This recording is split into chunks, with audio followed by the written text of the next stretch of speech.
میں نے ہر ظلم و ستم سے مار بھی کھائی، گھر بھی چھوڑا، خاندان چھوڑا، خیش قبیلہ چھوڑا، اور تمام مومنین سادات و غیر سادات جو سن رہے ہیں میری بات، ان سب کو میری طرف سے یہ عالی مدد۔ بعد اسلام عرض یہ ہے کہ میرا دوست تھا، پنجاب کا تھا، اللہ اس کی زندگی دراز کرے، زندہ ہے، اس کے ساتھ میں آیا باب الامام بارگاہ، تو وہاں پہ عزاداری پہ آیا، وہاں سے آتے پھر اس نے نماز پہ لے گئے مجھے، وہ شاہ نجف امام بارگاہ ہے وہاں پہ بفر زون کے پاس، نماز کے لیے لے گئے، وہاں سے مجھے عشق آل محمد ہوا۔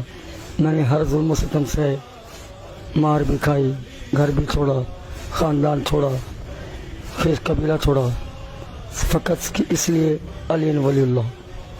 تو میں یہ کیا پوچھنا چاہ رہا ہوں، آپ آئے کہاں سے تھے؟ میں دیوبند عقیدے کے، میرے گھر والے، میرے خاندان دیوبند عقیدہ کے ہیں، تو مجھے اس طرف بہت کچھ ملا ہے۔ تو آپ پہلے دیوبند سے پھر شیعہ ہو گئے؟ جی جی، تو یعنی کہ جب آپ نے دیکھا اور دیکھ کر پھر آپ حقیقت جب سامنے آئی نا تو میں سب مسلک چھوڑ کے علی نے ولی اللہ کا اقرار کیا ہے، اور اسے بھی میں قائم ہوں، میری جان بھی چلی جائے، میری اولاد بھی چلی جائے، میں علی ولی اللہ کو نہیں چھوڑوں گا، اور نہ چھوڑنے کی سوچ رکھتا ہوں۔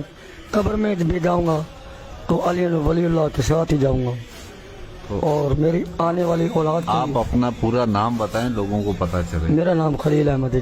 آپ لوگوں کو کیا پیغام دینا چاہتے ہیں؟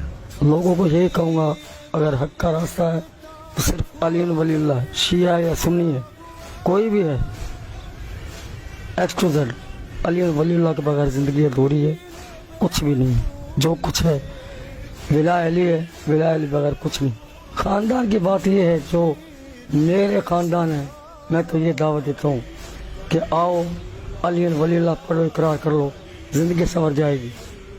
بخش کا ذریعہ ہے تو یہی ہے، راہ نجات کچھ نہیں ہے، نمازیں پڑھو، زکاتیں دو، حج دو، کچھ بھی کر لو، لیکن قرآن سر پر اٹھا کے کہتا ہوں علی ولی اللہ اور آل محمد کے سوا بخش کا ذریعہ ہے ہی نہیں ہے، تو بتا دو کوئی بھی عالم فاضل یہ قرآن اٹھا کے کہہ دے کہ آل محمد کے سوا کوئی ذریعہ ہے بخشش کا۔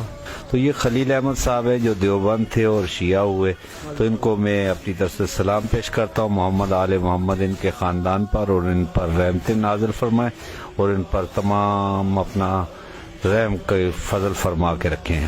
السلام۔